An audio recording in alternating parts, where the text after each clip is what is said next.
If the Big Bang Theory is true, then I would like to know what exploded and where did it come from and where did the energy come from and where did the space come from for the matter to expand into, and where did the organization come from and where did the information come from. There's a whole host of questions that are a whole lot harder for you to answer than in the beginning God.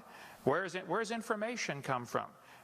This universe is not just random molecules circulating around. I mean, it carries information. Just like a book is so much more than ink on a paper, it carries information. And the DNA is more than just chemicals. It's information. So the evolutionist never answers the question, where did this information come from? Where did the energy come from? Where did the matter itself come from? And you gripe about my belief. I believe by faith in the beginning God. I know, I admit I don't understand that. But you believe hundreds of things by faith. You don't even understand that you're believing by faith. You think matter is either eternal or can create itself. Well, that's the two choices. How did matter get here? The world is here. Where did the matter come from? Did it just happen by itself, or is it all just imaginary? We're not really here at all. You're faced with the option of, we're not really here, this is all just our imagination, or it had a beginning, or matter is eternal, which is both of the second two options are in violation of the obvious laws of thermodynamics. Matter doesn't create itself. And everything degrades over time, so either it had a beginning or it didn't. If it had a beginning, then what was before the beginning? I mean, there's so many thousands of things you take by faith. I say in the beginning God, and you say, well, this matter somehow either was always here or created itself, and then this matter somehow became alive, and then this first living thing learned how to reproduce, and then it learned how to make something other than its kind. I mean, even though nobody's ever seen that, nobody's ever seen a dog produce a non-dog. Or you mentioned about, the fact that a wolf and a fox and a dog coming from a common ancestor off Noah's Ark in only 4,400 years.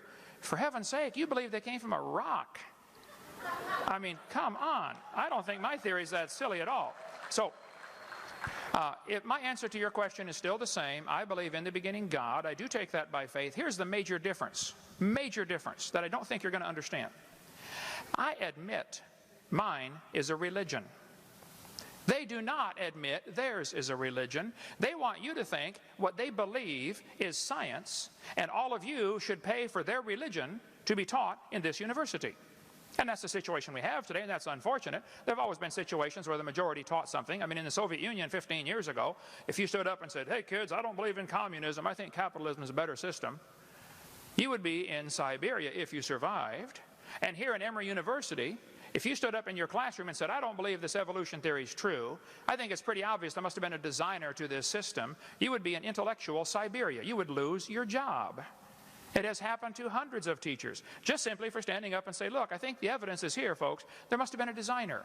If I asked you to explain how computers came to be, but you cannot use man as your answer, I only want a purely naturalistic explanation for the origin of computers. Purely naturalistic.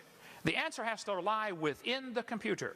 How did these molecules get together? How did this data get together? How did these plastic molecules come together and the different silicone chips? How did it happen? Your answer has to lie in the computer.